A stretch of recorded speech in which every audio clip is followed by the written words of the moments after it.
Hi hello students, मैं are के आप सभी का स्वागत करता हूँ आपके अपनी class the RJ chemistry classes में। ठीक है, सभी लोग सुरक्षित हैं, मस्त हैं सभी इस लॉकडाउन में। तो शुरू करें, हम लोग तैयार हैं सभी, रेडी है ना? प्रारंभ करते हैं। तो क्या पढ़ रहे थे, कुछ याद है आप लोगों को? हम लोग अभी क्या स्टडी कर रहे थे, याद है? नहीं तो सुनिए, क्या पढ़ रहे थे हम लोग? Colligative properties. क्या पढ़ रहे थे? Colligative properties. बीच में हमें 2-3 दिन रुकना पड़ा, कुछ सीरियस कॉज है वो एक्चुअली में बता नहीं सकते हैं, कुछ पर्सनल लॉस भी है। तो हम लोग कोलिगेटिव प्रॉपर्टी पढ़ रहे थे और हमने पढ़ लिया था क्या क्या, अगर याद हो तो हमने क्या क्या पढ़ा था? लोअरिंग ऑफ वेपर प्रेशर, दूसरा एलिवेशन ऑफ बॉइलिंग पॉइंट। ये दो चीज हम लोग अच्छे से डिस्कस कर चुके थे ना? सभी को याद है? ये कर चुके थे हम लोग। तो आज का जो हमारा टॉपिक है वो है डिप्रेशन। ये तीसरा होगा, depression in freezing point. Depression in freezing point. ठीक है, आज हम लोग क्या पढ़ने वाले हैं? Depression in freezing point. ये तीसरा कोलिगेटिव प्रॉपर्टीज है। तो जैसे रॉल्स लॉ जब बता रहे थे, किसके लिए? नॉन वोलाटाइल सॉल्यूशन के लिए। किसके लिए? नॉन वोलाटाइल सॉल्यूट के लिए। तो कहे थे क्या कि इसको मिक्स करते हैं किसमें? जब सॉल्वेंट में मिक्स करते हैं इस सॉल्यूट को, तो जो पूरे सॉल्यूशन का क्या कर देता है, ये वाइपर प्रेशर को क्या करता है? घटा देता है। इतने तक बताए थे ना? क्या करता है? वाइपर प्रेशर को घटा देता है। तो इस वाइपर प्रेशर के घटने के कारण हमारा फ्रीजिंग पॉइंट भी क्या होता है? सॉल्यूशन का कम जाता है। यही इसमें डिस्कस करना है। तो अब सबसे पहले क्वेश्चन ये है आप लोगों से कि आखिर फ्रीजिंग पॉइंट हम लोग कहते किसको है? यह नहीं कि हाँ 0 डिग्री सेंटीग्रेड पे क्या हो गया, बर्फ जम गया, पानी वो तो फ्रीज हो गया, वो फ्रीजिंग पॉइंट। ये इस तरह का डेफिनेशन नहीं चलेगा। अब आपको एक नया और अच्छे से डेफिनेशन चाहिए। चेहरे पे हंसी अवश्य है, लेकिन बहुत बड़ा रीजन है, फिर भी कोशिश कर रहे हैं आप लोग के साथ जाने का। बताएंगे, भविष्य में बताएंगे आखिर हुआ क्या था। ठीक है, क्या है फ्रीजिंग पॉइंट? कोई बता सकता है? एनीबॉडी? क्लियर है ना? सभी को दिख रहा है ना? कोई बता सकते हैं क्या है फ्रीजिंग पॉइंट? जे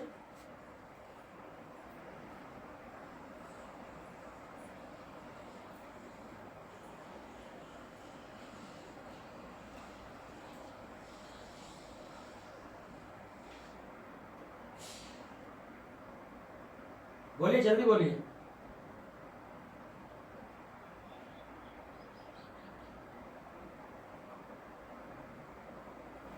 तो क्या होता है फ्रीजिंग पॉइंट? ये समझिए कि फ्रीजिंग पॉइंट किसी भी सब्सटेंस का,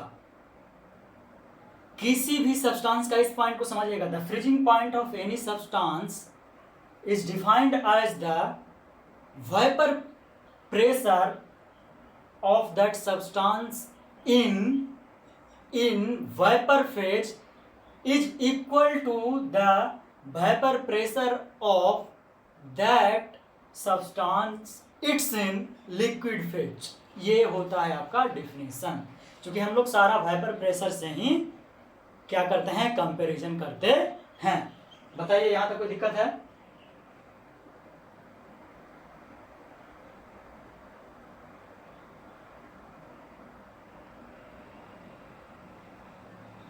बोलिएगा। सॉरी, क्या वेपर फेज बोले थे क्या ना? सिर्फ वो वेपर फेज नहीं होगा, वो होगा लिक्विड फेज और क्या होगा? Solid phase. वो टंग मिस करके। ठीक है, तो देखिए हम डेफिनेशन लिख देते हैं।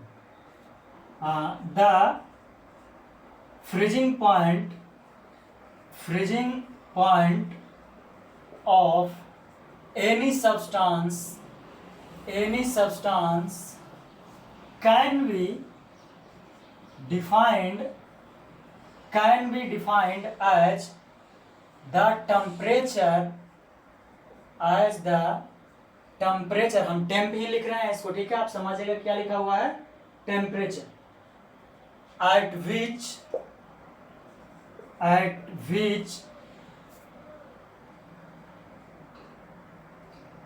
the vapor pressure of substance, कौन सा फेज में, in liquid phase is, क्या बोले थे, इक्वल टू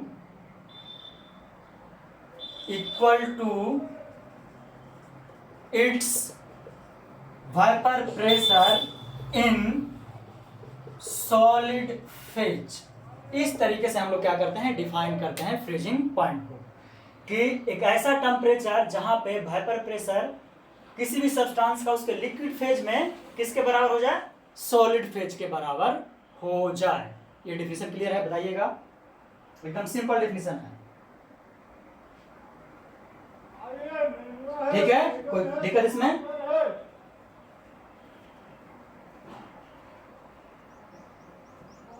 तो जब रॉल्स लॉ आपको बता रहे थे तो कहे थे ना कि जब नॉन वोलेटाइल सॉल्यूट मिक्स करते हैं तो क्या वाइपर प्रेशर मेरा लोअर हो जाता है, तो इस वाइपर प्रेशर के कारण क्या होता है, फ्रीजिंग, यानी डिप्रेशन इन फ्रीजिंग पॉइंट, यानी फ्रीजिंग पॉइंट क्या हो जाता है, लोअर हो जाता है किसी भी सब्सटेंस का। ये पॉइंट क्लियर, एकदम हम आपको वही बता रहे हैं जो क्या है, ये सब चीज़ आपको एनसीईआरटी में मिल जाएगा। हम पहले बेसिस यही मेरा रहता है कि हम एनसीईआरटी अच्छे से समझा सकें बच्चों को, क्योंकि एनसीईआरटी से ही सारा क्वेश्चन पूछा जाना है। जेईई नीट कितना भी कॉम्पिटिटिव एग्जाम जो इंजीनियरिंग या मेडिकल के लिए कर रहे हैं उसमें आपको एनसीईआरटी पे ही ध्यान देना है, एकदम ध्यान रखिएगा।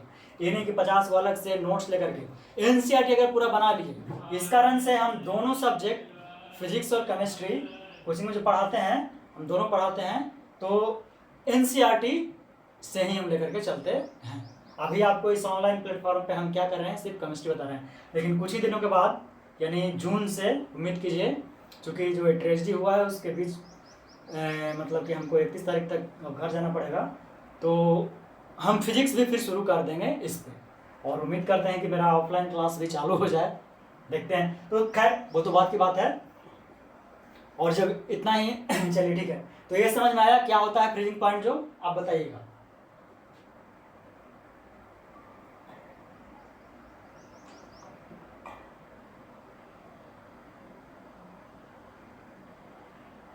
तो अब मानते हैं जैसे उसमें माने थे, लेट फ्रीजिंग पॉइंट कर रहे हैं तो टेम्परेचर ही मानेंगे, टी एफ नॉट किसके मानेंगे, let T F equal to, बताइए, ये आपको उसके अनुसार याद होना चाहिए, क्या होना चाहिए, ये फ्रीजिंग पॉइंट टी एफ लिख रहे हैं, freezing point of pure solvent, है ना, क्या freezing point of pure solvent.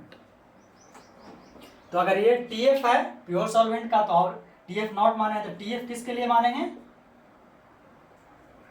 Freezing point of solution, यही ना मानेंगे, ठीक है। या तो सबसे बेटर है क्या, जो मिला रहे हैं रॉल्स लॉ में, freezing point of non volatile solute.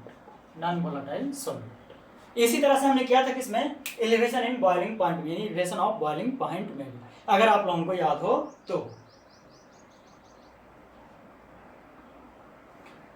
अब डेल्टा टी एफ कितना हो जाएगा, यानी डिक्रीजिंग इन फ्रीजिंग पॉइंट क्या हो जाएगा, फाइनल माइनस इनिशियल, बताया था। तो फाइनल क्या है, फाइनल बताइए, टी एफ नॉट होगा कि टी एफ होगा,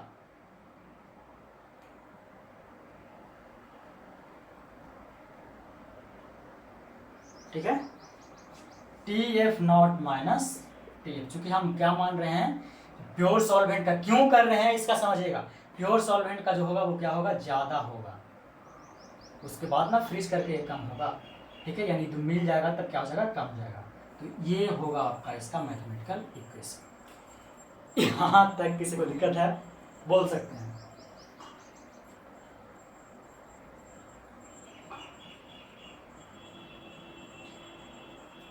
ठीक है, तो ये था आपका डिफ्रेशन इन फ्रीजिंग पॉइंट। अब इसी को आगे इसका डिस्कशन हम बढ़ा रहे हैं, मिटा रहे हैं, इसको आप स्क्रीनशॉट ले सकते हैं। दिख रहा होगा सबको क्लियरली, आई थिंक, उम्मीद है, उम्मीद नहीं पूरा विश्वास है। और हम ये सोच रहे हैं ना कि आज इसको खत्म करके हम एक बार रिवीजन कर देंगे आप सभी का, ठीक है। ये पूरा चैप्टर हम रिवीजन कर दें ताकि न्यूमेरिकल शुरू करेंगे अब, तो न्यूमेरिकल में आपको दिक्कत ना हो। हमारा टॉपिक अभी यही है। तो डेल्टा टी एफ क्या आया, delta T F is equal to T F naught minus T F. अब जिस तरह से आपको याद हो कि मोललिटी के डायरेक्टली, मोलर कंसेंट्रेशन का डायरेक्टली प्रोपोर्शनल कौन था, डेल्टा टी बी यानी एलिवेशन इन बॉइलिंग पॉइंट, उसी तरह से यहाँ जो डेल्टा टी एफ है ये भी डायरेक्टली प्रोपोर्शनल किसके होता है, मोललिटी के। इसको मोललिटी कहते हैं, या तो क्या लास्ट क्लास में कहते हैं मोलर कंसंट्रेशन, या तो मोललिटी कहिए या तो क्या कहिए, सॉरी मोलर नहीं मोलर कंसंट्रेशन, ठीक है। यहां भी वही पाया जाता है। तो जिस तरह से वहां प्रोपोर्शनलिटी के लिए डेल्टा के भी लिए थे ना के बी, तो यहाँ के एफ लेंगे, ऑब्वियसली क्या लेंगे के एफ। एफ क्यों, फ्रीजिंग पॉइंट के लिए, इनटू मोललिटी का स्मॉल एम। तो ये हुआ फिर से एक और नया क्या आपका equation, depression in freezing point का, ठीक है। यहाँ देखो देखिए, हम एकदम आज थोड़ा फास्ट चल रहे हैं, हमको पता है, लेकिन फिर भी उतना फास्ट नहीं जितना होना चाहिए।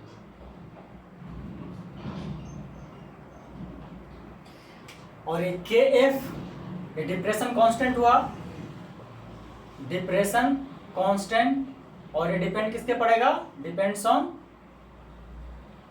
Nature of solvent. इस पे डिपेंड करेगा नेचर ऑफ, क्यों, क्योंकि सॉल्वेंट ही तो मिलाता है, सॉल्वेंट तो डिसाइड करता है कि किसी को हम मिलने देंगे कि नहीं मिलने देंगे। क्लियर है ये पॉइंट। तो इसी को आगे बढ़ाएं क्या आपको, अगर याद हो तो मोललिटी कैसे डिफाइन किए थे, मोललिटी, छोटी डिफिनेशन नहीं है, साथ हैं सीधा, इसका स्मॉल एम करते हैं। इसको क्या लिखते थे, याद है, वेट से रिलेट किए थे ना इसको, क्या होता है ये, वेट से रिलेट होता है। उससे पहले भी कुछ और बताएं आपको,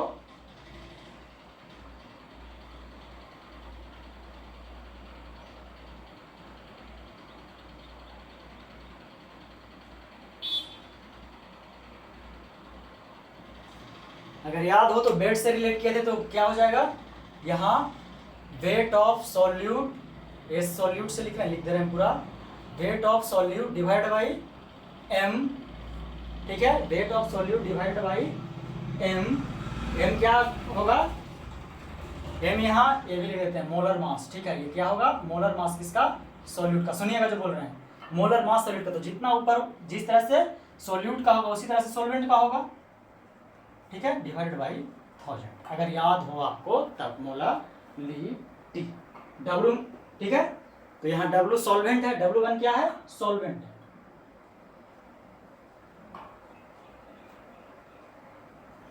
तो ये हो गया आपका M। अब इसी को अगर आप बता रहे हैं कि अगर आप गलती से एनसीईआरटी पढ़िएगा तो यहाँ पे आपको लिया होगा W2/M2 डिवाइड बाई W1/1000। अब क्या क्या वो यूज किया है, W2 को लिया है क्या, वेट ऑफ सॉल्वेंट, नहीं, ऊपर क्या ले रहे हैं, वेट ऑफ सॉल्यूट। M2 क्या लिया है, मोलर मास ऑफ सॉल्यूट। उसी तरह से W1 क्या लिया है, वेट ऑफ सॉल्वेंट। अब 1000 में तो हम लोग कंपेयरिंग करते हैं है ना, ये क्लियर है, आपको रिवीजन भी हो गया इसका। तो अगर इस इक्वेशन को पुट किया जाए यहाँ पे तो कुछ चेंज होगा, देखिए बहुत कुछ चेंज होगा। यहाँ से हम डेल्टा टी एफ क्या लिख सकते हैं, यहाँ से डेल्टा टी एफ हम क्या लिख सकते हैं, आप क्या कर रहे हैं, इसके वैल्यू को यहाँ पुट कर रहे हैं। तो के एफ तो वैसे का वैसे ही रहेगा, पुट क्या करना है, एम, तो क्या W2/W1 डिवाइडेड बाई, अब के नहीं के एफ है, W1/1000। अब इसको और भी आप चाहें तो अरेंज कर सकते हैं, ठीक है, कर सकते हैं ना, क्या क्या, के एफ W2 रहेगा ऊपर, सॉरी W1 कहाँ से लिखा गया, ये तो M2 है, M2 नीचे चला जाएगा, W1 और ये 1000 क्या है, 1000 भी ऊपर चला जाएगा।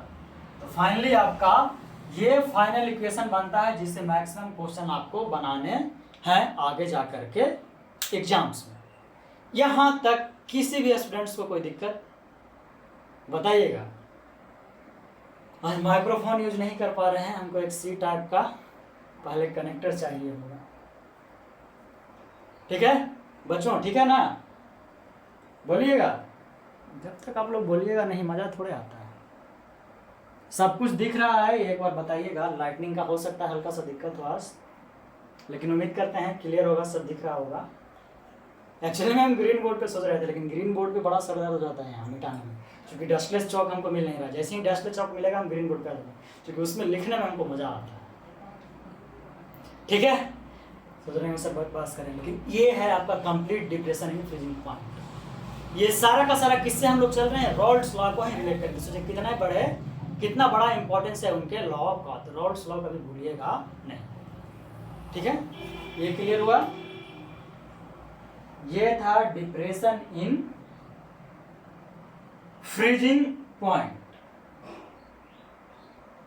यहां तक किसी को दिक्कत? बाकी फिर हम आएंगे इसके बाद रिलेशन में, केबी और केएफ में कैसे रिलेशन है, या डेल्टा टीबी और डेल्टा टीएफ में कैसे रिलेशन है, उसके लिए एक अलग से सेशन करेंगे। ठीक है, क्योंकि देखिए हम यही कोशिश करते हैं कि अलग से क्यों करते हैं कि फिर से रिवाइज हो, क्योंकि जितना रिवीजन होगा उतना ही याद रहता है। यहाँ तक कोई दिक्कत?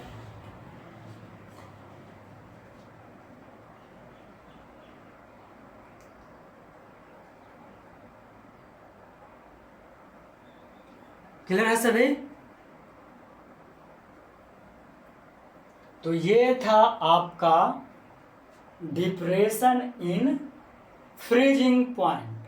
आगे बढ़ें या आज इतना ही रहने दें? अब आपको जो बच गया है, इसमें बच गया ऑस्मोटिक प्रेशर। ठीक है, क्या बच गया? ऑस्मोटिक प्रेशर, जो कि इम्पोर्टेंट टॉपिक है। आई थिंक उसको पढ़ाने के लिए एक अलग से, चूंकि ऑस्मोसिस पढ़ाएंगे तो हमको रिवर्स ऑस्मोसिस भी पढ़ाना पड़ेगा। तो हम ये उम्मीद करते हैं कि इसको अगले क्लास में ही रखें ना, तो ही बेटर हो। अभी चैप्टर में बस वही एक टॉपिक बच गया है, क्या? ऑस्मोटिक प्रेशर है। 20 से 30 मिनट बोलेगा तो इतना ही तक छोड़ते हैं। ठीक है, नहीं तो आज मूड किया था मैं केमिस्ट्री का, फिजिक्स का भी सेशन हम शुरू कर देंगे आज। अगर किया तो, नहीं तो आज इसका पूरा रिवीजन 1 से 1.5 घंटे का हम पूरा रिवीजन करेंगे। तो ठीक है, यहाँ तक ही रहने देते हैं। अगर आपको पसंद आया तो चैनल को लाइक शेयर जरूर करें मेरे बच्चों, इसी से हमको मोटिवेशन मिलता है। ठीक है, क्योंकि मेहनत करते हैं तो उसका कुछ ना कुछ तो मोटिवेशन मिलना चाहिए ना। अगर सब हो सके तो सब्सक्राइब भी कर दीजिएगा, दोस्तों में शेयर कीजिए कि सर पढ़ाते हैं। और आपको एकदम गारंटीड है, आपको जितना पिछले लेक्चर जो कि लाइव, जैसे कि मतलब कि हम जिसमें प्रेजेंट, कुछ लेक्चर ऐसे भी आपको मिल जाएंगे जिसमें हमें स्क्रीन रिकॉर्डर से बनाना पड़ता है, जहाँ लेक्चर स्पेशली सोल्यूशन पढ़िए। आपको कहीं भी पढ़े होंगे, हम ये नहीं कहते हैं सर आपको खराब पढ़ाएंगे, सबको अच्छा पढ़ाते हैं। कहीं भी पढ़े होंगे आप, लेकिन आपको अच्छा मिलेगा एकदम, ऐसा ना हो कि समझ में ना आए। तो ठीक है, यहीं पे समाप्त करते हैं। आप सभी का बहुत बहुत धन्यवाद। जय हिंद, जय भारत।